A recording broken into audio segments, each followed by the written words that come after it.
Ok, ce soir, le shiur il va être les Ilou Nishmat, plusieurs personnes.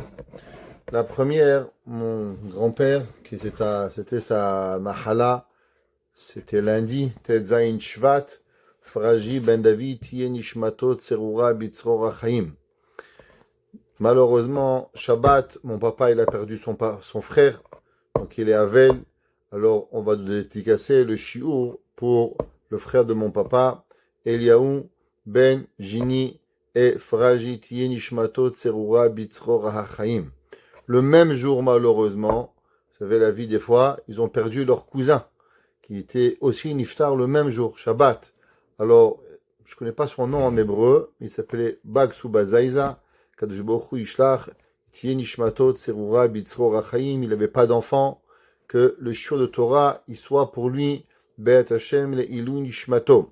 Et shiur le Ilou Nishmat, Shoshana Badzini, Shniftera Ka'ashavu Azeh, Akadosh Baruch Hu, il leur donne à tous Makom, Berachme Shamaim, Tiye Nishmatam, Tserura, Bitzrora Chaim Ve'aemet. Teilim 140, Hachamim nous disent, quelle est la ségoula de lire ce Tehilim? Alors, c'est marqué Amirato mesugelet lehavir sina ben ish leishto. Souvent, malheureusement, on se marie.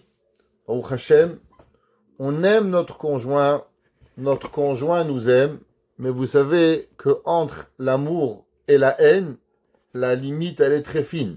Vous n'haïssez pas le chien dans la rue que vous connaissez pas, le voisin que vous savez pas, le portier, le postier, vous l'aimez pas non plus, vous le haïssez pas. Mais les gens que vous avez aimés, c'est les gens que vous allez haïr, je préserve, que vous pouvez haïr. Et il faut prier tous les jours que les gens qu'on aime, il reste des gens qu'on aime. Et que chas shalom, nos gens, qu'on ne devienne pas des gens que vous haïssez.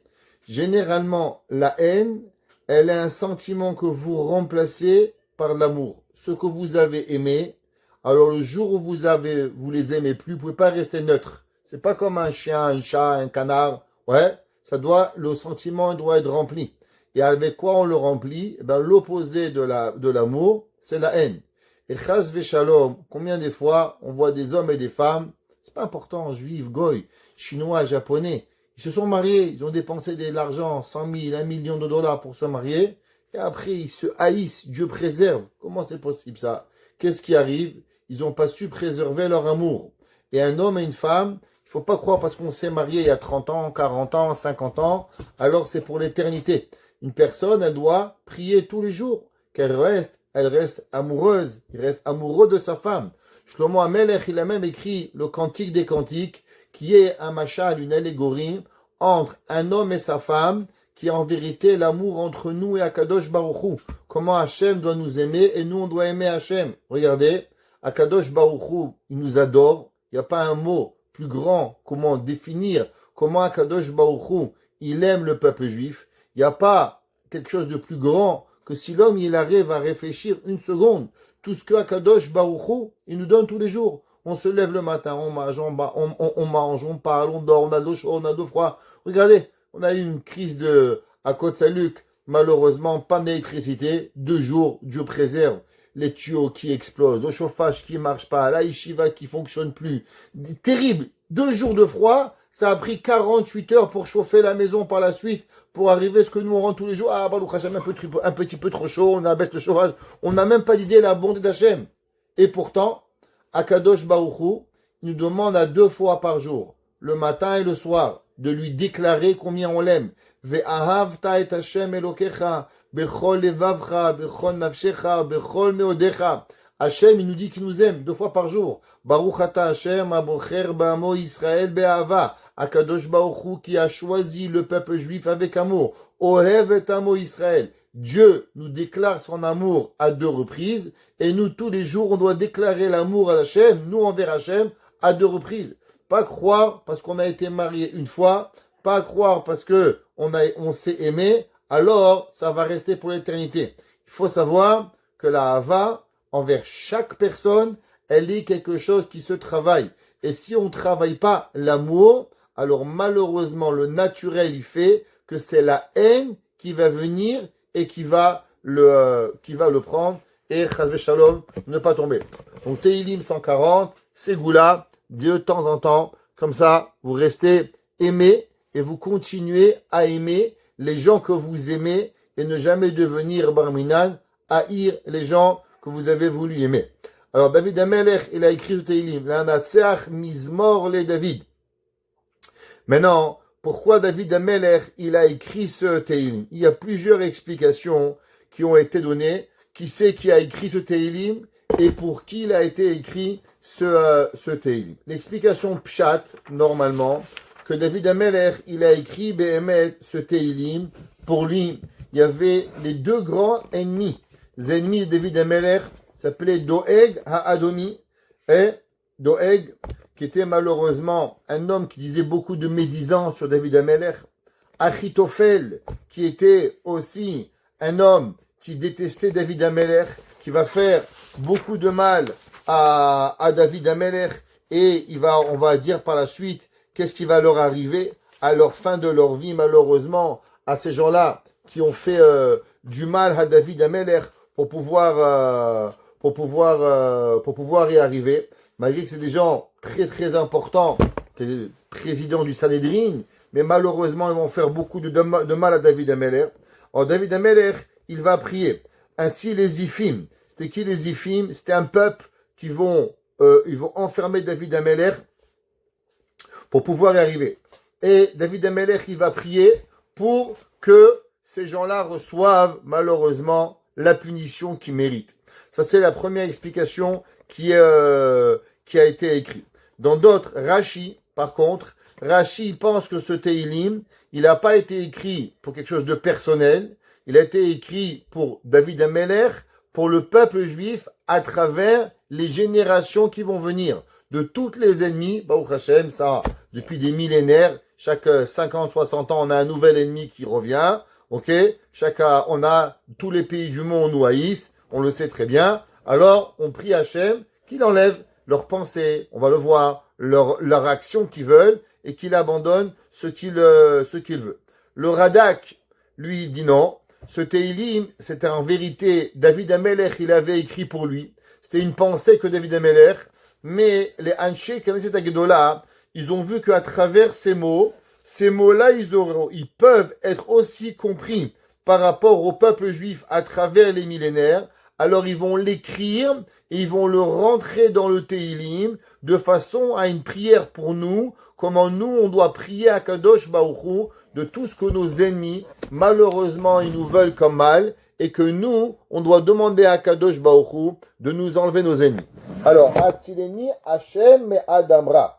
David Amelech, il dit, s'il te plaît, à Kadosh Baruch Hu, Chaletzeni Hashem me Adamra. Alors, qu'est-ce que ça veut dire le mot Chaletzeni?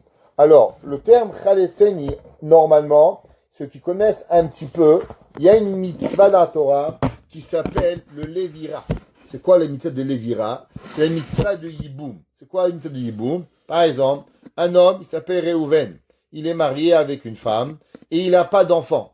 Et maintenant, il meurt sans enfant. Alors sa femme, elle doit se marier avec son beau-frère. C'est pas important s'il a une femme ou il n'a pas de femme. D'après la Torah, elle doit se marier avec son beau-frère. Pourquoi? À cause que la neshama de son mari, elle n'a pas eu d'enfant. Alors elle se réincarne dans la femme, et maintenant ils vont avoir un enfant, et cet enfant-là, c'est la neshama du premier mari qui va revenir sur terre. C'est un mitzvah de Yiboum. Maintenant, vous savez, aujourd'hui, on marie pas de femmes, la Torah ne nous laisse pas marier de femmes, Chachamim ne nous laisse pas, Ashkenazim depuis 1000 ans déjà, qu'ils ont un interdit de marier des femmes. Chez les séfarades, ça se fait pas vraiment, mais dans notre Ketouba, c'est écrit qu'un homme n'a pas le droit de se marier avec une deuxième femme, seulement avec l'accord de la femme. Ne vous inquiétez pas, mesdames, ne pensez pas que votre mari demain, il va choisir une autre femme. Il s'est engagé dans la Ketouba à ne jamais se remarier avec une autre femme, seulement si vous acceptez. Aujourd'hui, c'est interdit. On habite dans des pays où on n'a pas le droit de se remarier. Alors, comment on fait quand, par exemple, un monsieur, il meurt, il a il a sa belle-sœur, et maintenant il doit faire la mitzvah de Yiboum. Cette femme-là, elle ne peut pas se marier avec personne d'autre. Alors il y a la mitzvah de Khalitsa. C'est quoi la mitzvah de Khalitsa? Principalement, on met la chaussure au frère, et elle doit délacer la chaussure du frère, et avec ça, elle doit lire un texte, et elle doit cracher pour extraire la neshama qu'elle a en elle, pour pouvoir se remarier avec un autre monsieur. Ça s'appelle la mitzvah de Khalitsa. Khalitsa veut dire délasser et déchausser la chaussure du beau-frère. Et avec ça, c'est comme un genre de divorce, entre guillemets. C'est pas un divorce, c'est une séparation qu'il y a entre elle et son beau-frère, qui a une connexion qui s'est créée au moment de la mort du mari. Alors ça s'appelle la mitzvah de Khalitsa. Donc Khalitsa veut dire déchausser. David Amelech, il dit Khalitzeni Hashem me Adamra. S'il te plaît, Dieu, déchausse-moi des gens mauvais. Ça veut dire les gens mauvais, vous savez, c'est comme les mouches, ils s'attachent. Alors nous, qu'est-ce qu'on demande? Dieu, déchausse-les-moi, qu'ils arrêtent de me coller, qu'ils me laissent tranquille, comme quoi je peux vivre et avoir ce que j'ai envie de pouvoir aussi. En un mot, débarrasse-moi des problèmes. Un homme, il a mal aux pieds, qu'est-ce qu'il fait? Il enlève les chaussures, Baruch Hashem. Je vais raconter une blague. Il y avait un jour un homme, il mesurait du 45. Il est arrivé dans un magasin, il dit bonjour, est-ce que je peux avoir une paire de chaussures de 42? Il rentre la chaussure, le pauvre, il écrase le pied. La vendeuse lui dit, monsieur, pourquoi vous mettez des chaussures de 42? Vous chaussez du 45, achetez-vous des bonnes chaussures.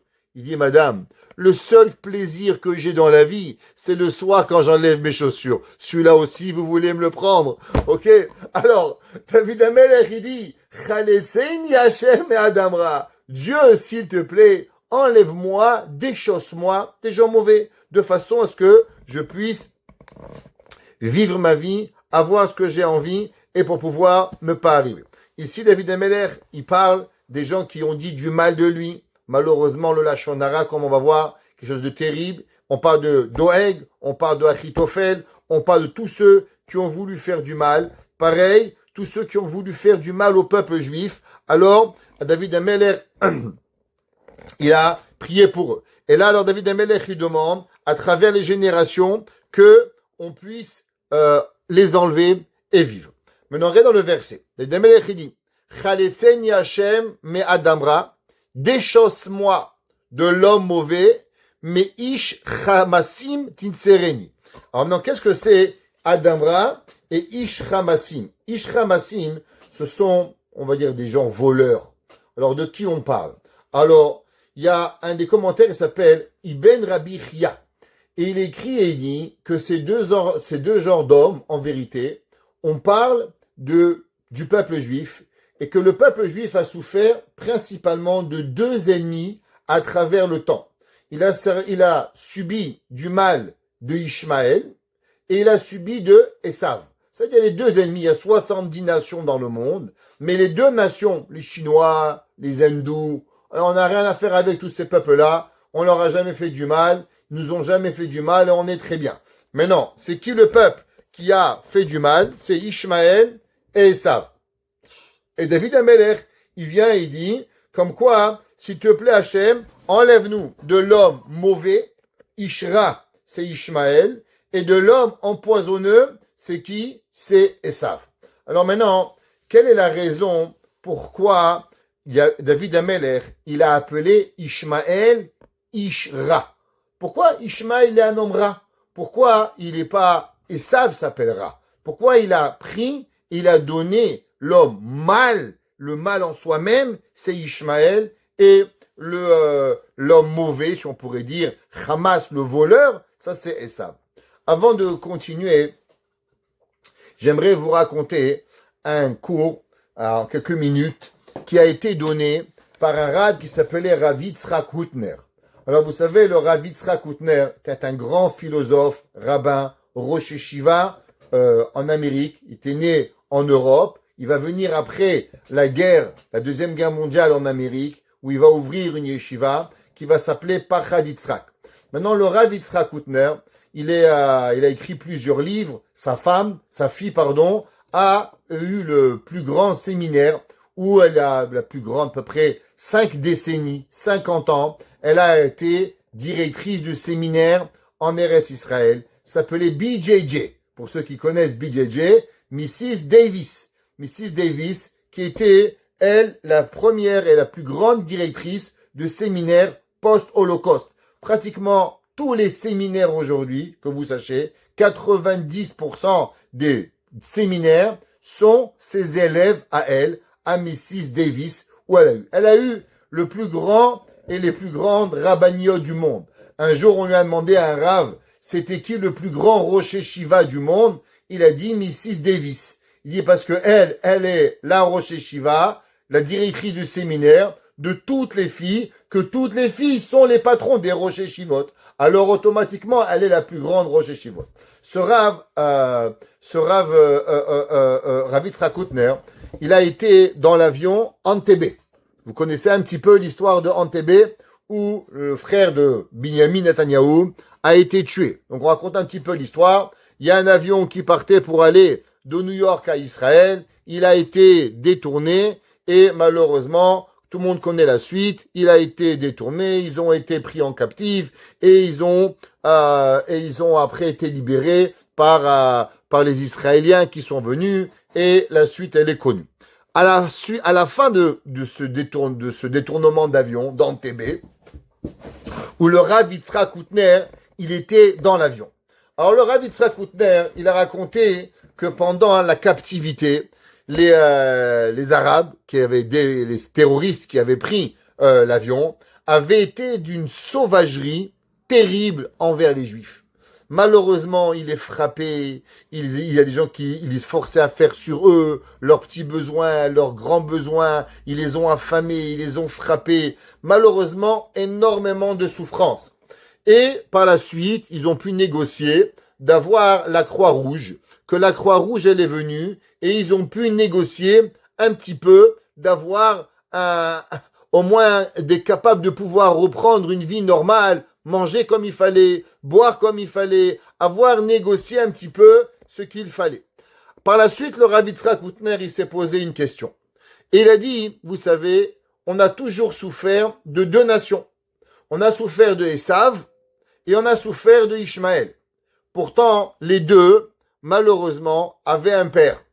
Esav, il avait un père qui s'appelait Yitzhak. Et Ishmaël, il avait un père qui s'appelait Avraham. Aujourd'hui, on appellerait ces deux enfants qui ont quitté la Torah. Ishmaël a quitté la Torah et Esav a quitté la Torah. Pourtant, dans le barbarisme, on va voir que Ishmaël a toujours été un plus grand barbare que Esav. Le terrorisme, faire mal, faire tout ce qu'il y a, l'horreur qui puisse arriver, malheureusement, elle est arrivée toujours avec Ishmaël. Ishmaël a toujours été un barbare beaucoup plus grand que Esav. Aujourd'hui, j'ai lu un article qui m'a scié. Vous savez que en Afghanistan, ils sont revenus au pouvoir les talibans. Et les talibans aujourd'hui, ils ont fait passer leur nouvelle loi. Alors, un mari, il a le droit de frapper sa femme. Un mari a tout le droit. Sa femme vaut rien, elle est rien. Mais il doit faire attention à son cheval et à son âne. Alors, si, par exemple, il a maltraité et il fait pas, par exemple, il a trop frappé sa femme, alors il va recevoir 15 coups de bâton. Mais s'il frappe trop son cheval, il va recevoir 45 coups de bâton. Alors, une femme, elle est moins importante qu'un âne. Barminan, c'est complètement fou. Ça, c'est Ishmaël. Ishmaël, il est le barbare. Ouais, on leur a donné un pays. Voilà ce qu'ils font, les talibans, malheureusement. Ceux qui veulent l'article, je peux leur envoyer l'article où ils verront que je n'ai rien inventé et ça vient de sortir toutes les nouvelles lois du barbarisme de l'Afghanistan, malheureusement. La question, elle est comment ça se fait? Il a dit le Rav Yitzhak Koutner. Pourquoi Ishmaël, il a été toujours plus barbare que Esav? Vous allez me dire, monsieur le rabbin, on apprend quoi dans le cours de Torah? Est-ce que notre cours de Torah est devenu un cours à parler contre les gens? Non. Alors laissez-moi vous expliquer. Le Rav Yitzhak Koutner, il dit, cette observation, elle est venue pour nous apprendre une leçon. En quoi ça nous apprend cette leçon? Que Ishmaël, il est plus barbare que Esav. il a dit le Rav Yitzhak Koutner.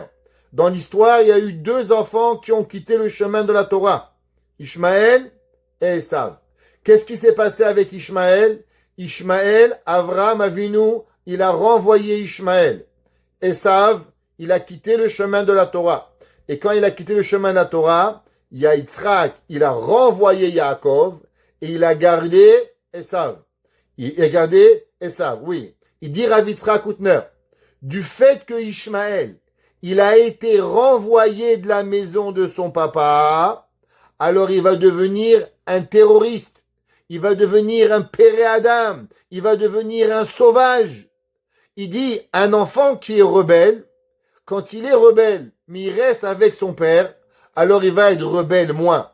Mais s'il est renvoyé de chez ses parents, il va devenir un rebelle plus.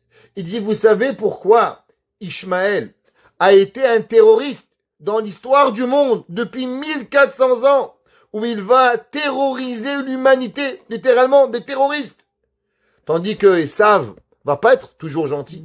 Croyez-moi, loin de là, on n'a qu'à voir les Hitler, on n'a qu'à voir l'Inquisition, on n'a qu'à voir tout ce qu'on a vu. Mais pourquoi ils avaient un peu plus de manières? D'où proviennent les manières de Esav? Il dit Rav Yitzhak Koutner, il provient qu'il est resté avec son papa.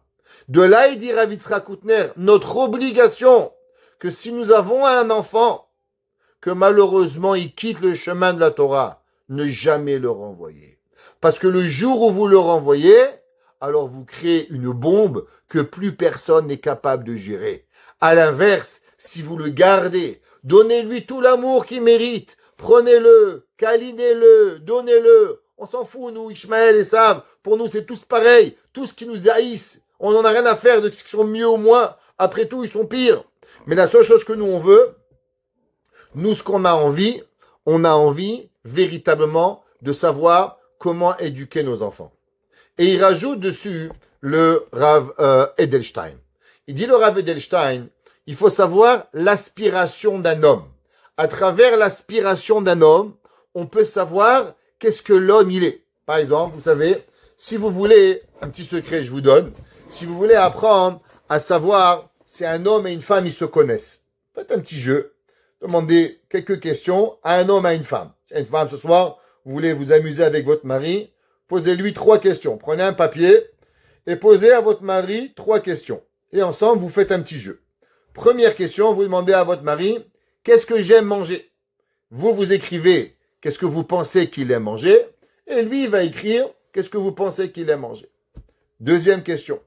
Vous demandez à votre mari, écris-moi ma couleur préférée. Et moi, je vais écrire ta couleur préférée. Vous allez voir, le mari va dire X, Y, pas important, savoir si c'est vrai.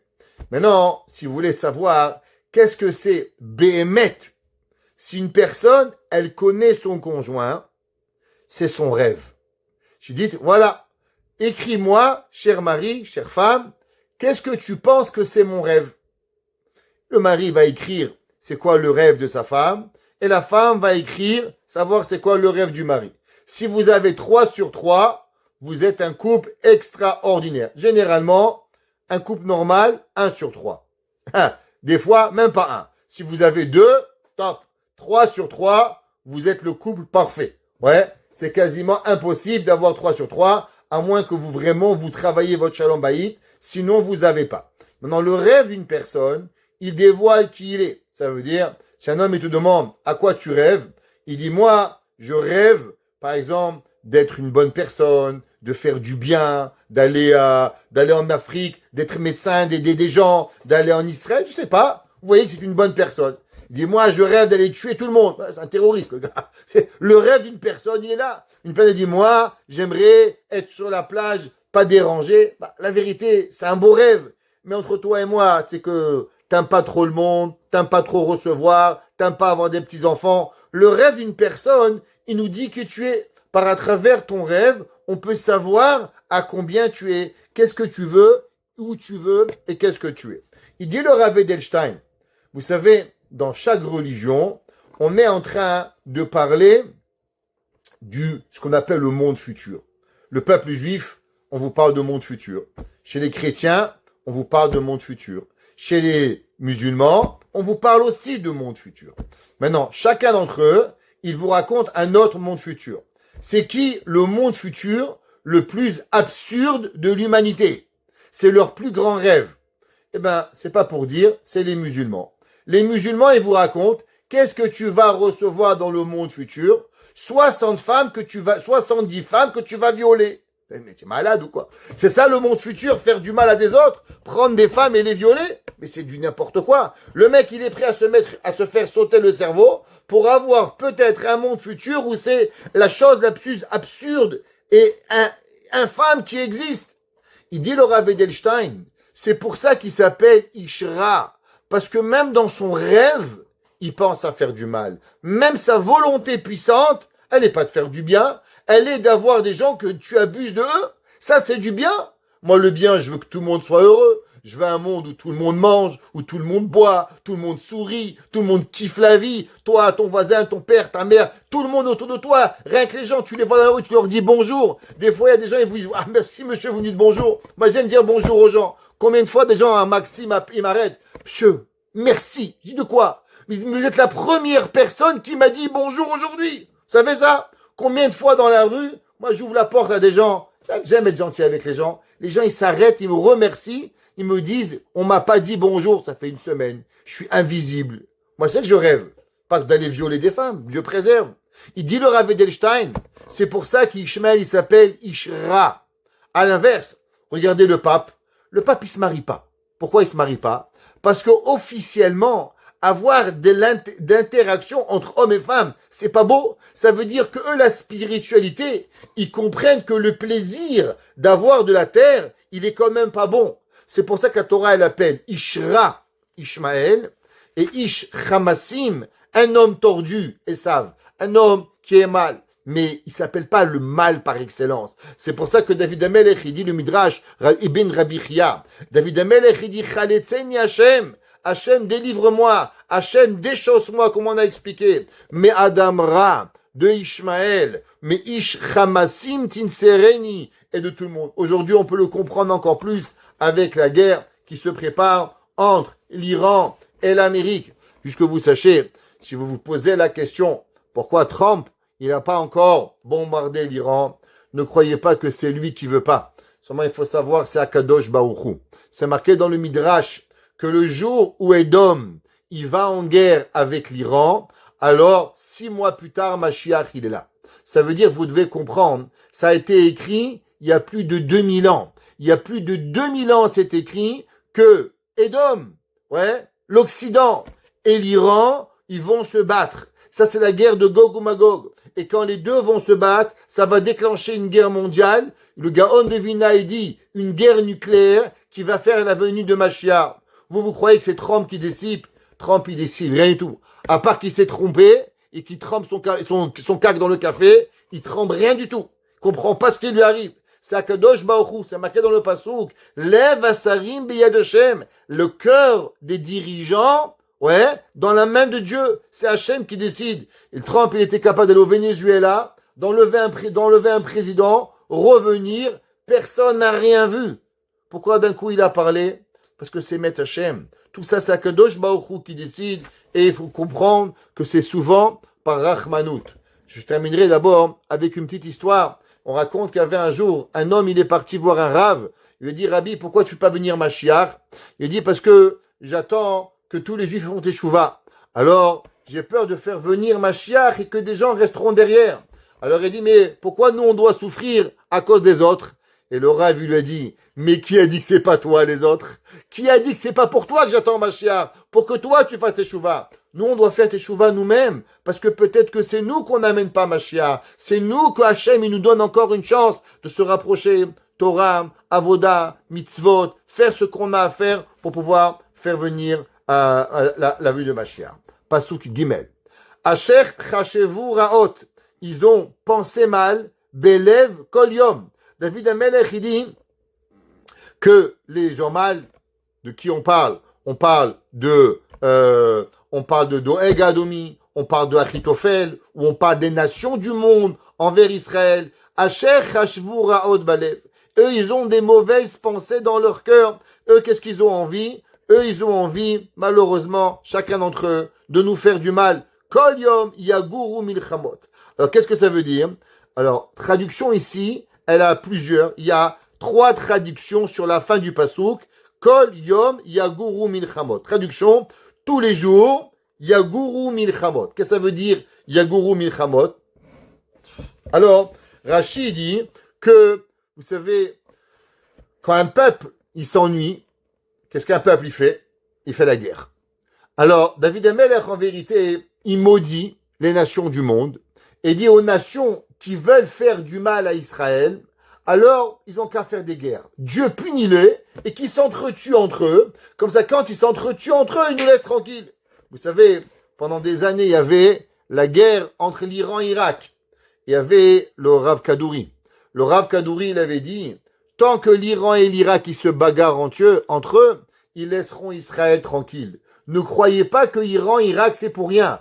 Israël n'a pu se bâtir et a pu, depuis 1948 jusqu'en 1990, pour pouvoir grandir au pays où elle est, parce qu'il n'y a personne qui l'a dérangé. Parce que l'Iran et l'Irak, ils se bagarraient ensemble, ils se tuaient par millions là-bas, alors il n'embêtait pas Israël. Le jour où l'Irak, elle est tombée, malheureusement, l'Iran s'est réveillé, elle veut faire du mal à Israël. Alors, Rachid dit que David Amelech, il prie, il dit, tous ceux qui veulent faire du mal, tu sais comment tu vas leur régler le problème? Crée-leur une guerre dans leur pays, de façon à ce qu'ils nous laissent tranquilles, ils vont plus nous embêter à faire qu'est-ce qu'ils ont arrivé. Le Ibn Ezra et le Metsudot, il dit que veut dire Yaguru? Ça veut dire qu'ils vont se rassembler, ouais, que ils vont se rassembler ensemble, ouais, et ils vont arriver. Que les ennemis, ouais, ils vont être rassemblés pour pouvoir y arriver. Le Ibn Ezra, dans un autre pirouche, il explique et il dit les Hidgarot. Qu'est-ce qu'il veut dire? Les Hidgarot, ça veut dire de ne pas se frotter avec eux. Vous savez, la Torah nous dit, à propos de Ammon ou Moab, Altit Gorbam. Qu'est-ce que ça veut dire? Des fois, il y a des nations, ils s'ennuient. Alors, qu'est-ce qu'ils font? Regardez l'Amérique. Elle n'est pas dérangée par personne. Elle est partie se frotter avec le Venezuela. Qu'est-ce qu'elle a à voir avec le Venezuela? Qu'est-ce qu'elle a à voir avec le Groenland là-bas? Mais qui t'a demandé? Tu es tranquille, tu es là, il s'ennuie, M. Trump. Il veut déclarer la guerre avec le Canada, déclarer la guerre avec le Groenland, déclarer la guerre avec l'Europe. Mais monsieur, tu es bien, mange, bois, dors, deviens plus riche. Qu'est-ce que tu t'embêtes? Les Hidgarot. Alors il dit, pareil ici, comme quoi, c'était de faire. Alors il dit, Kol yom yaguru milchamot.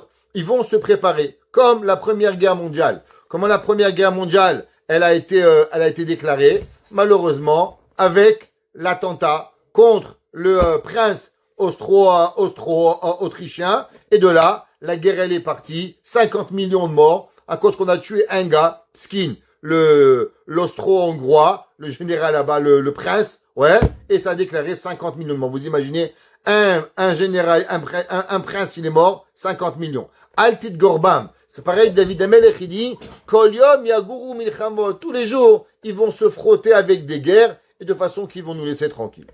Chanenu les shonam. Alors, que veut dire le mot chanenu? Chanenu veut dire le mot aiguiser. Ils aiguisent leur langue kemo nachash, comme un serpent. Vous savez, vous avez l'habitude, quand vous aiguisez un couteau, alors le couteau, il doit être bien aiguisé pour pouvoir y arriver. Pareil, ils aiguisent leur langue, ouais, pour pouvoir tuer. Pour pouvoir tuer quoi? Eh bien, pour pouvoir tuer des gens. Parce que la langue, elle peut être plus mauvaise et plus douloureuse qu'un coup de couteau. Des fois, on peut faire mal avec la bouche, on peut insulter, on peut abaisser, on peut faire mal avec la bouche, plus que ce qu'on peut arriver, malheureusement, avec la langue. Quand la langue, la chokhmah, ce qu'on appelle la rhétorique, il y a des gens, ils sont capables de parler, tu leur dis un mot, trac, ils déclenchent ce qu'on appelle la diarrhée verbale. Trac, ils te lancent, oh, ça va, je t'ai rien dit, t'as fait un petit mot. Ils sont capables de pouvoir parler. Chanenu, il dit David Amelech, le nachash, kemo nachash. Alors, comme un serpent. Pourquoi un serpent? Parce que un animal, s'il vous mord, un chien, n'importe quoi, alors la blessure, elle reste. Tandis que le serpent, où il vous pique, malheureusement, tout le corps, il est pris par le serpent. La Gemara, dans ma Sechet Ta'anit, Daf Chet, la Gemara là-bas, Elle dit, ils ont un jour demandé au serpent. Ils ont dit au serpent, pourquoi tu piques? Le serpent, il pique un éléphant. Est-ce que tu vas manger un éléphant? T'es tout petit comme ça. Qu'est-ce que tu piques un éléphant? Il dit, un lion, il va manger. Un léopard, il mange. Mais toi, le serpent, pourquoi tu piques? Tu piques, tu tues, tu as aucun intérêt. Il leur a répondu, le serpent, et il lui a dit, mais vous les humains, vous êtes mieux? Il a dit, pourquoi? Il dit, vous faites la shonara, vous dites du mal. Et le mal, qu'est-ce que vous avez gagné avec la shonara? Qu'est-ce que vous avez gagné avec la médisance? De la même façon, et le Nachash, il a dit, que moi je pique et je n'ai rien à gagner. Pareil, les humains, vous avez la même maladie que moi. Vous dites du mal des gens juste pour laisser le mal et vous avancez. De la même façon que le serpent il pique ici et tout le corps il est malade. Pareil, il dit le Nachash, moi je dis un mot ici, un mot là, et vous faites exactement pareil. Et malheureusement, le virus il va passer et il va aller. Là, on voit que souvent on parle que le Lachon Hara, c'est comme le serpent. D'où elle provient cette idéologie que le serpent et le Baal Lachon Hara, ils sont égales, de David Ameler, Teilim. Chanenu les Shonam, ils ont aiguisé leur langue, Kemo Nachash, comme le serpent, que le serpent il pique à un endroit et tout le corps il est malade. Pareil l'homme, il donne un petit peu d'Ashonara et il fait beaucoup de mal. Alors, juste raconter une petite histoire que j'ai écoutée. Vous savez, monsieur Binyamin Ben Amou, il raconte souvent de belles histoires. Je ne sais pas si vous avez écouté cette histoire, mais en tout cas, elle est d'actualité.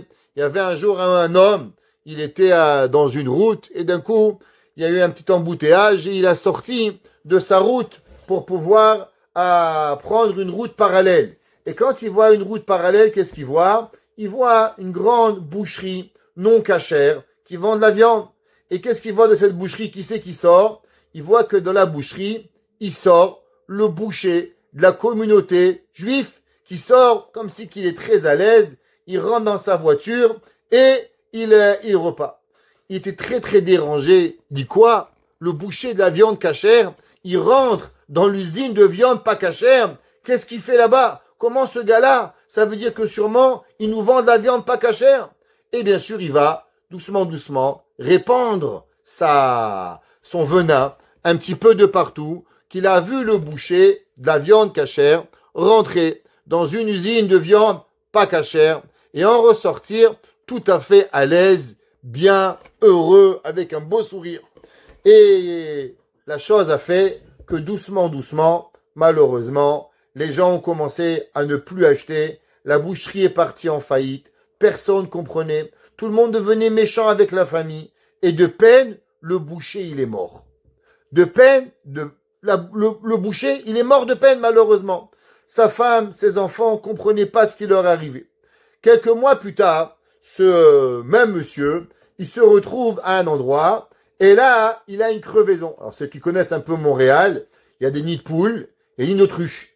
Alors, un nid de poule, vous avez un pneu qui crève. Nid d'autruche, vous avez 2 pneus qui crèvent. Si ça vous est pas arrivé, malheureusement, j'ai eu déjà l'expérience d'avoir 2 pneus crevés il y a quelques années et c'est pas amusant du tout. En plein rue de trafic, vos 2 pneus qui crèvent, vous créez un embouteillage terrible. Croyez-moi. Alors, vous voulez vous sauver. Alors, il crève ses 2 pneus, il sort, il voit qu'il y a bien sûr, on n'a qu'une roue de secours, pas de roue, 2 roues de secours, et il va pour appeler. Et qu'est-ce qu'il voit? Il se retrouve exactement devant l'usine de viande pas cachère. Alors, il rentre là-bas, il demande est-ce que je pourrais appeler un téléphone pour appeler une dépanneuse, CAA, et il va pour entrer, il appelle, et le gars, il dit waouh, vous savez, c'est intéressant. Vous n'êtes pas le premier juif qui ça lui arrive. Il dit pourquoi? Il lui a dit, il y a quelques mois, il y a un de votre communauté, il a aussi crevé 2 pneus, exactement à la même place, dans le même nid de poule. Et là, il vient de comprendre ce qui arrive. Lui, il a crevé 2 pneus. Le gars, le boucher, avait aussi crevé 2 pneus à la même place. Et malheureusement, il avait dit le Lachon Hara, comme quoi il avait acheté. Alors imaginez-vous comment du Lachon Hara avait détruit une famille, avait tué un business, avait tué un homme littéralement de peine. Alors il est parti chez le Rav et le Rav a donné toute une série de comment faire teshuva. Et entre autres, c'est de raconter son histoire, comment dire du mal, un peu de mal, peut détruire une ville, peut détruire une famille, peut détruire des gens pour pouvoir y arriver. David Amelech, il dit, Shanenu les shonam, les gens, ils aiguisent leur langue, kemo nachash, comme le serpent qui pique. Chamat, c'est quoi chamat? Chamat, c'est un poison. Le lashon hara, il est un poison pour pouvoir y arriver. L'homme, s'il sait ce que c'est un poison, alors il comprend. Archbouch. Alors, que veut dire le mot archouv, pardon? Archouv, Rashi, ceux qui lisent Rashi, ils peuvent voir, Rashi dit araignée. Ah, même en français, Rashi dit c'est quoi une araignée? Alors, on parle pas d'une petite araignée. Alors, je sais pas si vous avez connu les grosses araignées en Afrique, là-bas, ou en Amérique du Sud, où ils ont des araignées, aller pour pouvoir y arriver. Et ils piquent les gens. Tachat sefate mosela. Alors, ces araignées-là, comme ça qu'il dit, il dit Rashi, sont des serpents, ou le Rada qui dit que c'est des serpents, ou Rashi dit que ce sont des araignées géantes, ouais. Tout cela se trouve sous la langue des personnes. C'est là, pareil, les gens y font toujours. Alors, il y a une personne qui m'a posé une question et qui me demande comment se protéger du lashon hara. Comment se protéger? Alors, la première chose, pour se protéger du lashon hara, c'est pas facile. Mais la première, d'abord, dites jamais lashon hara. Celui qui dit pas de lashon hara des autres, alors, il va jamais avoir du lashon hara sur lui. C'est la première chose, c'est de faire attention à sa bouche. Shomer pi vulshono. Celui qui fait attention, alors déjà, c'est la première protection. 1. Numéro 2, être toujours, ne jamais se vanter. Faire attention à ce qu'on fait. Vous savez, il y a des gens qui disent, moi je fais le bien, et si les gens comprennent pas, c'est pas grave, ça n'existe pas. On vit en société. Et quand vous vivez en société, alors vous devez faire attention à ce que les gens y disent, à ce que les gens y pensent. Et on peut pas dire, moi je fais ce que j'ai à faire, et après je m'en fous. Non, faites attention à ce que vous dites, attention à ce que vous faites, comment vous vous comportez. Des fois, un petit mot, il peut détruire. Il y a pas longtemps, une personne a dit un mot, un monsieur, il a tranché le mot, il est allé, tac, tac, une pirouette, et je dirais pas quoi. Quelqu'un qui est ici comprend exactement de quoi je veux dire, et ça peut arriver à des conséquences. Si Baruch Hashem, on sait pas, et on sait avec qui on a affaire, on prend le problème, on appelle tout de suite, on règle le problème, ça peut créer d'énormes problèmes. Pourquoi? Parce que une petite boule de neige, elle peut créer une avalanche par la suite. Et il faut savoir tout de suite arrêter, tout de suite faire qu'est-ce qu'il y a à faire pour ne pas avoir de malentendus et faire attention. C'est pas facile, c'est vrai, mais malheureusement, beaucoup prier pour que ça n'arrive pas, mais aussi faire attention à nous-mêmes, protéger nous-mêmes, pas dire de la lashon hara nous-mêmes, et aussi se comporter d'une façon exemplaire. C'est pas parce que j'ai le droit que j'ai fait. Le droit, vous savez, il apporte pas toujours la vérité. Les gens, c'est pas parce que j'ai le droit de te dire X que ça t'amène. Fais attention comment on parle, comment on fait. Le passage qui dit Vatem tiyu nekiim me Hashem o me Adam. Soyez propres aux yeux de Dieu et aux yeux des gens. Ça veut dire que même si quelque chose il est permis, mais des fois il peut être interdit pour ne pas chas v'shalom apporter à pouvoir y arriver. Par exemple, on a un exemple, quelqu'un il prend du lait d'amande après la viande, d'après la halakha, il doit poser sur la table la bouteille de lait d'amande pour que les gens ils savent que c'est du lait d'amande et pas du lait de vache pour pouvoir y arriver. Un homme il mange, aujourd'hui il y a du faux fromage, un burger, cheese faux burger là. J'arrive pas à comprendre comment ils mangent ça, les gens. Barminan, ça m'écoeure. À part ça, je pense pas comment c'est permis. Je sais pas comment le VAD il donne une permission pour ça. Et j'ai envoyé, que vous sachiez, j'ai même envoyé une plainte au VAD en mon nom pour leur demander d'interdire cela. Mais en tout cas, il est qu'une personne qui mange ça, elle doit avoir sur elle le paquet de burgers kasher. Sinon, c'est interdit. Les gens vont dire, ah, j'ai vu le rabbin, il mangeait une comment on appelle ça? Il mangeait du burger avec du fromage barménane. Il faut faire excessivement attention et on doit être méticuleux sur nos actions pour ne pas chaver shalom. La Gemara a dit même que des fois, Par exemple, plus on est important, plus on doit faire attention. La Gemara dit qu'un rabbin, il peut pas rentrer dans un magasin et dire au monsieur, je te paierai plus tard. Pourquoi? Parce que les gens vont dire, ouais, le rabbin, c'est pas qu'il veut payer, c'est parce qu'il veut profiter de son titre pour voler les gens. C'est pas vrai, je veux payer. Il dit, la Gemara dit qu'un rabbin, il n'a pas le droit d'acheter à crédit. Pourquoi? Parce que les gens, ils vont dire, ouais, le rabbin, je l'ai vu, il est parti, il n'a pas payé, il a volé. Pourquoi tu dis ça? C'est comme ça. Les gens, ils abusent. Alors, on doit faire attention. Combien c'est? On paye, on doit arriver. Je me rappelle, il y a plus de 30 ans, j'étais avec le grand rabbin de Montréal, le Rav Nijnik, et on est parti faire les matzot.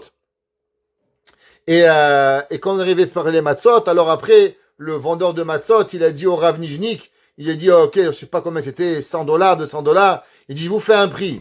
Il dit, à moi, tu fais rien du tout. Voilà l'argent. J'étais à côté, moi, j'étais pas rabbin à l'époque. Il dit, à Rav Kremizi, lui, tu lui fais un prix. Moi, je paye 100%. Personne n'y m'achète à moi. J'étais jeune à l'époque, plus de 30 ans de ça. Le Rav, il a dit, moi, je veux rien. Pourquoi? Pas Halve Shalom, il m'a dit, si je vais prendre $1, après, les gens, ils vont dire que j'ai été plus coulant avec lui. Je vends pas mon Olam Haba pour $1 de matzah. Je paye. S'il veut te faire un vrai cadeau, qu'il te le fasse à toi. Moi, je suis pas intéressé à voir. Ce sont des petites choses que l'on doit faire pour pouvoir s'assurer de comment bien se comporter pour pouvoir arriver. Ok. Pasuk Gimel. Pardon. Pasuk He. David Amelech, il écrit, Shamereni Hashem. Dieu, s'il te plaît, garde-moi, ouais, de tous ces mécréants humains, de Doeg, Achitophel, des nations du monde à travers les millénaires qui veulent venir. Mais Ish Chamasim Tinsereni. Alors, de quoi on parle? On parle que David Amelech, il redemande d'être sauvé de toutes les personnes qui lui ont fait du mal. Il faut voir que David Amelech, il n'a pas été, malheureusement, on a essayé de faire du mal une fois. David Amelech s'est répété. Donc David Amelech, il répète, pareil, prenez le peuple juif.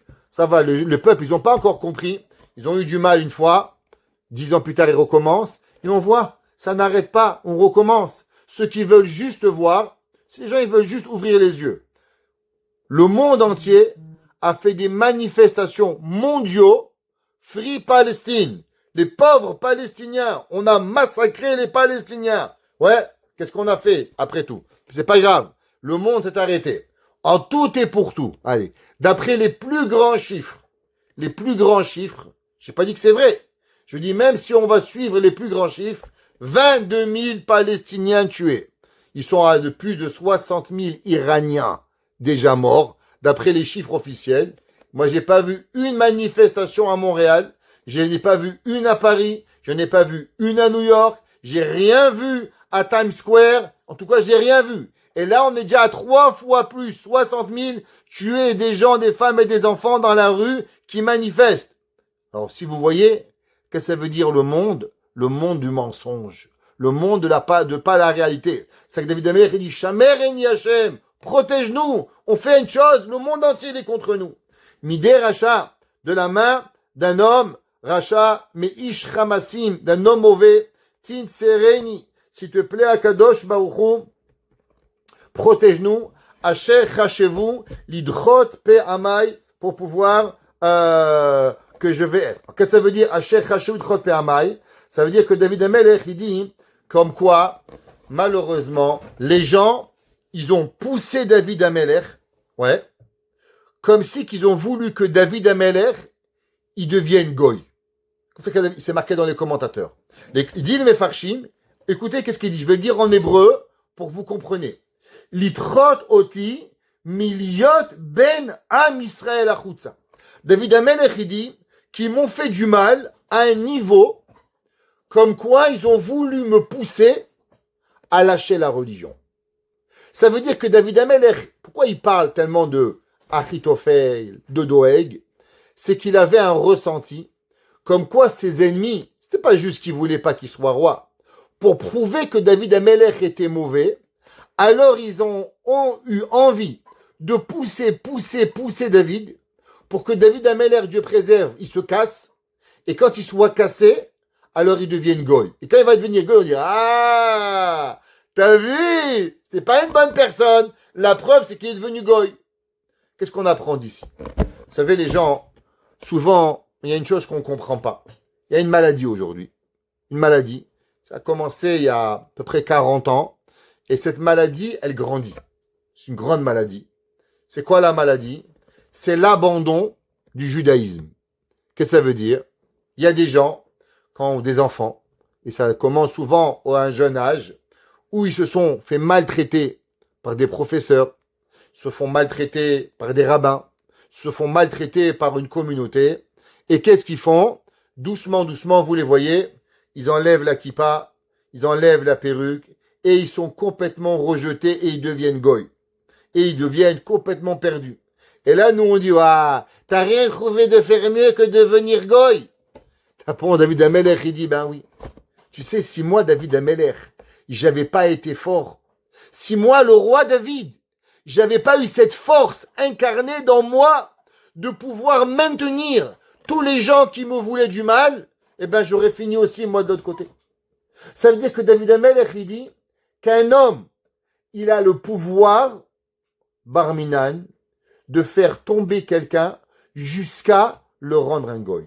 Rabbi Nachman de Breslev, il dit, l'homme, il doit savoir qu'on a le pouvoir à faire du mal jusqu'à enlever l'homme, même de sa neshama.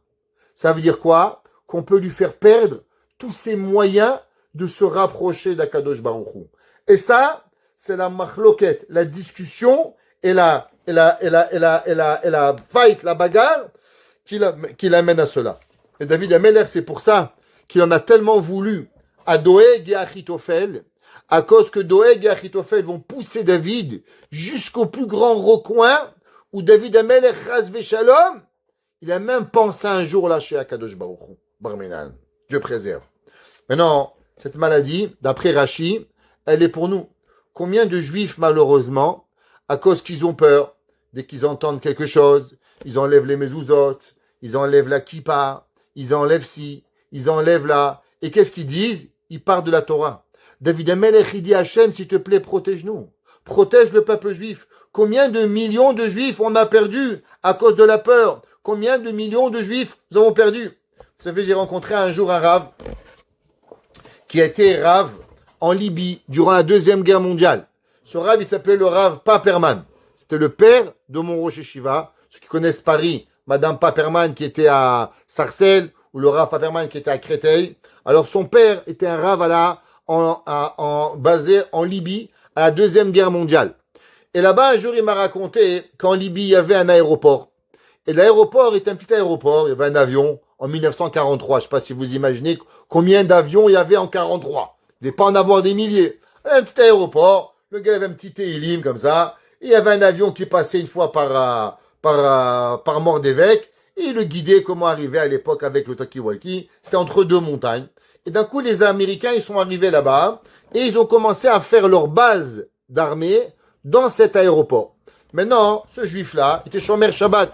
Il était Shomer Shabbat et il travaillait pas le Shabbat. Au début, il y avait un avion par semaine. Après, 2 avions par semaine. C'est pas compliqué. On a essayé de Shomer Shabbat. En 1944, la base libyenne est devenue une base énorme. Et il y avait des avions qui venaient tous les jours.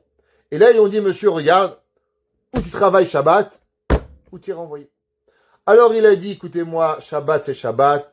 Je quitte mon travail. Il a quitté. Donc, comme vous dit, l'aéroport était entre 2 montagnes. Et bien sûr, il fallait savoir guider les avions. Ce même Shabbat, 5 avions américains se sont écrasés. Ils ont rappelé, dit, monsieur, l'aéroport, il va être fermé Shabbat. Tu travailles dimanche, lundi, mardi, mercredi, jeudi, vendredi. Shabbat, on va tous faire Shabbat. Pas de problème, on fait tous Shabbat. Toi, tu viens. Alors, le Rav Paperman, il a rencontré ce monsieur. Et il lui a dit, dis-moi, comment tu as trouvé la force, en pleine guerre, de pouvoir perdre ton travail pour Shabbat? Il dit, tu sais, je comprends ta question, mais je ne la comprends pas vraiment. Il dit, pourquoi? Il dit, parce qu'en Libye, jusqu'en 1930, il n'existait pas, dans toute la Libye, un juif qui n'était pas Shomer Shabbat. Est-ce que vous comprenez ça? Un pays entier, ça n'existait pas un juif qui n'était pas Shomer Shabbat. Il le dit, malheureusement, c'est venu qu'après, plus tard, après 1930, au début du sionisme, malheureusement, du sionisme non religieux, qui a fait qu'on on avait des juifs qui ne sont pas Shomer Shabbat. Ça veut dire qu'avant, il n'y avait pas cette maladie. Je suis mal, j'abandonne Shabbat. Je suis mal, je deviens goy. Ça, c'est la maladie du XXe siècle. À la fin du XIXe siècle, début du XXe siècle, qu'on a commencé à avoir cette maladie, que la souffrance, qu'est-ce qu'elle nous fait? Elle nous fait abandonner la Torah. David Amelech, il dit, Shamereini Hashem, garde-moi Dieu, mi des rachas, des gens mauvais, mi ish chamasim titsereni, asher chachevu lidchot pe'amai, qui me pousse, de quoi? De toi. C'est que les gens, ils nous mettent tellement mal à l'aise, que Barminan, on pense que la seule et unique solution, c'est de quitter malheureusement Akadosh Baruch Hu. Le Rav Yaakov Edelstein, il demande une question, il n'a pas de réponse, je veux relever la question. C'est marqué ici Midé Racha. Il demande, au début d'Amelech, il a écrit Midé Ra. C'était mauvais. Là, c'est marqué mécréant. Il demande pourquoi David Amelech, il a changé. Au début, il parle de mal, tandis que ici, de quoi il parle? De mécréant. C'est quoi mécréant? C'est quelqu'un qui connaît et malheureusement il pousse. D'après ce qu'on est en train d'expliquer, ça marche mieux. Ça veut dire que des fois, il y a des gens qui n'ont qu'une seule envie, c'est de vous pousser à pouvoir être cassé. Je me rappelle, je vous l'ai déjà raconté une fois, je pense, il y a quelques années de ça, il y a un homme qui m'a fait beaucoup de mal, énormément. Et à la fin, Baruch Hashem, on a continué à étudier, à enseigner. Il a dit une fois à quelqu'un, je comprends pas d'où il trouve la force, j'ai tout fait pour le casser. Mon but, c'était qu'il soit démoli. Comment cet homme-là, il n'est pas démoli? Alors je lui ai dit, tu sais, la vie, elle c'est pas toi, tu sais pas Boréola, mais nous on est Mamina Hachem. Et ça, David Amelech, il dit, ça c'est un rachat. Ça c'est pas un rat, c'est pas un mal, c'est un mécréant. Un homme qui vous fait du mal, ou qui nous fait du mal, a l'intention de nous casser, pas parce qu'il veut se défendre, mais juste pour vous démolir, ça s'appelle la richout. David Amelech, il dit, Midé Racha. Ça, c'est le rachat. Le rachat, c'est celui, pas seulement il fait pas Shabbat, il mange pas, il boit pas, ton problème. Mais il veut venir chez toi et t'enlever à toi le pouvoir de faire. Ça s'appelle Midé Racha. David Amelech, il continue, il dit, Tamnu Geim Pachli. Alors, il dit, les orgueilleux, ouais, qui racontent du mal sur moi, alors ils ont couvert vers Chavalim par sous rachat. Alors qu'est-ce que ça veut dire? Il dit, ça a à voir ici, David Amelech, il parle de deux choses. Il dit, David Amelech, il dit, Tamnouli parli ve Chavalim par chouli rechet. Alors il y a deux choses. Il y a deux genres de pièges dans la vie. C'est quoi les genres de pièges? Quand vous choisissez chasser un animal, des fois vous voulez attraper l'animal entier. Alors vous mettez un petit peu de manger, l'animal il vient pour manger, et d'un coup vous tirez une ficelle, et vous attrapez l'oiseau, l'animal que vous arrivez. Mais des fois il y a un piège, que le piège il est fait pour vous tuer. David Amelech il dit, mes ennemis ils avaient deux pièges. Des fois ils avaient des pièges pour m'emprisonner. Bien sûr, c'est pas seulement une prison physique, mais c'est une prison psychologique, que David Amelech il ressentait, qui voulait l'empêcher de s'expandre, à pouvoir expliquer sa Torah, à pouvoir écrire son Teilim, à pouvoir nous guider. Et des fois, David Amelech, il dit qu'ils avaient une envie, littéralement, de pouvoir le tuer. Pareil, le judaïsme. Qu'est-ce qu'il y a? Il y a deux genres de choses. On rencontre deux ennemis. Un ennemi dans le judaïsme, qu'est-ce qu'il veut? Il veut nous enlever la Torah. Ça veut dire, il veut nous capturer. Il veut nous faire un captif. Ça veut dire, il veut qu'on devienne un russe. Il veut qu'on devienne un communiste. Il veut qu'on devienne un homme sans Torah. Il veut qu'on soit en vie. Seulement, il veut nous enlever notre liberté. C'est quoi notre liberté? Notre liberté, c'est la Torah. Mais il y a des fois où il y a des hommes qui sont comme Hitler. Qu'est-ce qu'eux, ils veulent? Ils sont pas intéressés à enlever la Torah. Qu'est-ce qu'eux, ils veulent? Eux, ils veulent nous tuer. David Amelech, il dit que eux, alors ça s'appelle Rechet. Eux, c'est ceux qui veulent venir nous enlever. Les Yad Ma'agal, ouais, à propos, à côté de l'endroit où ils veulent, où je marche, Mokshim Chatouli. Alors, ils mettent sur moi une embûche, ouais, c'est là, et ils répètent. Et même quand ils ratent, ils recommencent, et ils recommencent, et ils recommencent. Et à chaque fois, ils vont ou vouloir me voler ma Torah, ou vouloir voler mon corps. Et quand ça marche pas, eh ben on recommence. Et on n'apprend pas de son. On recommence pour pouvoir y avancer. David Amelech, il continue, et il dit, Amarti Hashem, ouais, j'ai dit à Hashem, Eliata. Ouais, toi Hachem, tu es mon Dieu. Qu'est-ce que ça veut dire à toi Hachem, tu es mon Dieu? C'est comme un homme. Ouais, des fois, il rentre à la maison, il a travaillé très très très dur, il s'est fait massacrer, il voit sa femme et dit, je t'aime. Pourquoi il dit je t'aime?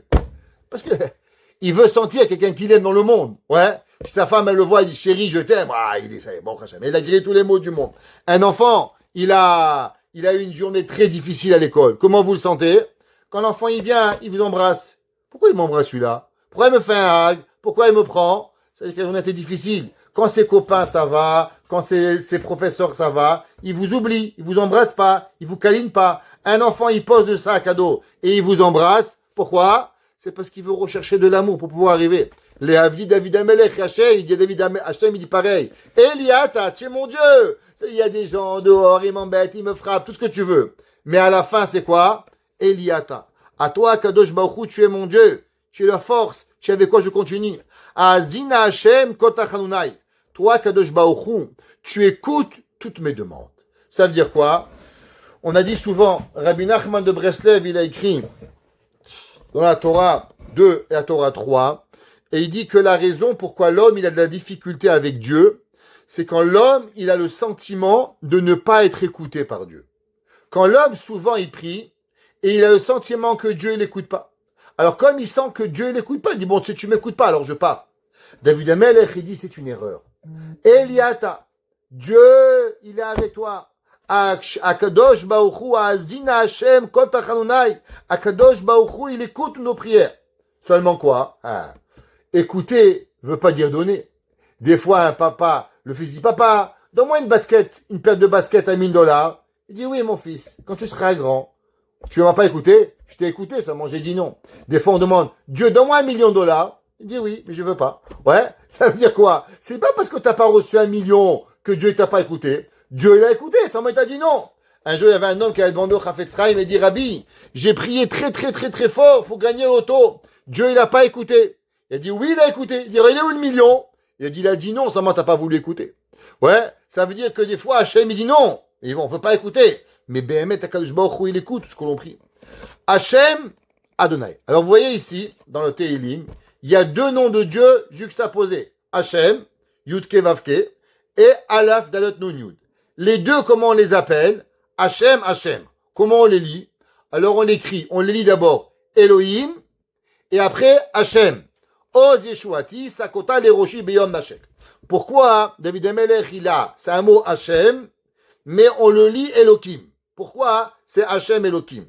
Alors, pour comprendre ça, on va comprendre un Rashi. C'est marqué dans Devarim. Hachem Elohim. Pareil, c'est marqué dans la paracha de cette semaine. Je sais que c'est pas la paracha, le cours de la paracha, mais vous allez voir dans les 10 commandements.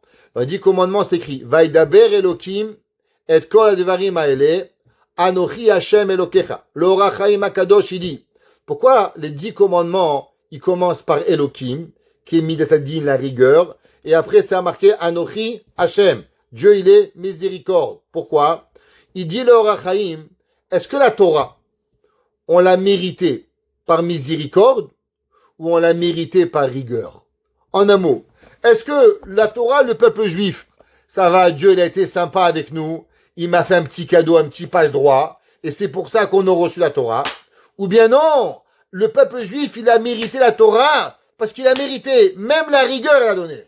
Il dit, Elohim, la rigueur, elle a parlé, Anochi Hashem, pour nous apprendre que quoi? Que la Torah, elle n'était pas donnée par cadeau. La Torah, elle a été méritée par rigueur. Ça veut dire que tout le monde a été d'accord que le peuple juif, il allait le donner. Pareil, il dit le Orach Chaim ici. Qu'est-ce que ça veut dire? Il dit que David Amelech, il dit Hachem, tu sais Dieu, toi tu m'as promis la royauté. Toi tu as promis au peuple juif de quoi? Que tu vas nous protéger. Alors maintenant, qui c'est qui doit protéger le peuple juif? Est-ce que c'est seulement la miséricorde ou c'est même la rigueur de Dieu? Il dit l'Orach Chaim, c'est pour ça que c'est marqué Hachem. Comment on le dit? Elohim Hachem. Ça veut dire qui c'est qui doit nous protéger? Pas seulement la miséricorde, mais même la rigueur de Dieu. Oz Yeshuati, toi Kadosh Baruch Hu, tu es la force de notre délivrance. Sakota leroshi biyom nashek, que tu nous as tu nous as protégés le jour de notre rencontre. Alors, qu'est-ce que ça veut dire, Biyom Neshek? Alors, le jour du Neshek. Qu'est-ce que ça veut dire, Neshek? Alors, la traduction du Neshek en hébreu, c'est de l'arme. Ça veut dire que toi, Kadosh Baruch Hu, tu me protèges le jour où un homme, il vient avec une arme pour pouvoir nous faire du mal. Toi, Kadosh Baruch Hu, tu vas nous protéger. Hachamim, ils disent aussi que vient dire le mot Neshek. Il vient du mot Yeshakeni mineshikot pio. C'est quoi? Quel jour Dieu nous a embrassés? Eh bien, le jour où on a reçu la Torah. Le jour de Matan Torah, c'est là que Akadosh Baruch Hu, il a embrassé le peuple juif. Ça veut dire que Hachem nous a donné. D'après certains, David Ameller, de quoi il a parlé? Il parle du baiser. De quel baiser il parle? Il parle du baiser de la mort. Vous savez que David Ameller, le jour où il est mort, c'est quel jour que David Ameller il est mort? David Ameller il est mort à Shavuot, le jour où Dieu a embrassé le peuple juif, qui était aussi quoi? Le jour du Shabbat. David Ameller il est mort Shavuot, Shabbat. Et quoi? Vous savez que David Ameller était en train d'étudier, et d'un coup il a entendu des oiseaux, et les oiseaux ils ont fait du bruit. David Ameller il est sorti, et quand David Ameller il est sorti, alors il est tombé, et il est mort. Alors, son fils Shlomo Ameller, il a vu que son père était mort, il faisait très chaud, alors il est parti demander au rabbin, est-ce que j'ai le droit de soulever mon père et de le mettre à l'ombre? Alors je vais expliquer. Vous savez que Shabbat, il est interdit de toucher un mort. Pourquoi? Parce qu'un mort, il n'a aucune nécessité. Halakha, on n'a pas le droit de toucher un mort à Shabbat. Alors Shlomo Ameller, il a dit, est-ce que j'ai le droit de laisser mon père, le roi David, par terre dans les escaliers? Comment je peux faire? Chachamim, ils lui ont dit, mets du pain sur ton père, et à travers le pain, tu vas pouvoir lever ton père avec le pain pour le mettre à l'ombre. Seulement, en attendant, quand les oiseaux, ils ont vu David Ameller qui était en train de mourir et qui était sous le soleil, tous les oiseaux, ils sont venus et ils ont créé une ombre sur David Ameller pour protéger David. Et pourquoi ils ont fait ça? Alors, il dit le Midrash, c'était la prière que David Ameller, il a priée. Qu'est-ce que David Ameller, il a prié ici? Sakota leroshi, tu as créé une ombre comme une souka sur ma tête, Beyom Nashek, le jour du baiser, le jour où je vais mourir. Toi, Kadosh Baruch Hu, tu vas déjà me protéger de l'ombre avec les oiseaux qui vont venir pour pouvoir venir et me protéger à pouvoir y arriver. Baruch Adonai Leolam. Amen ve amen.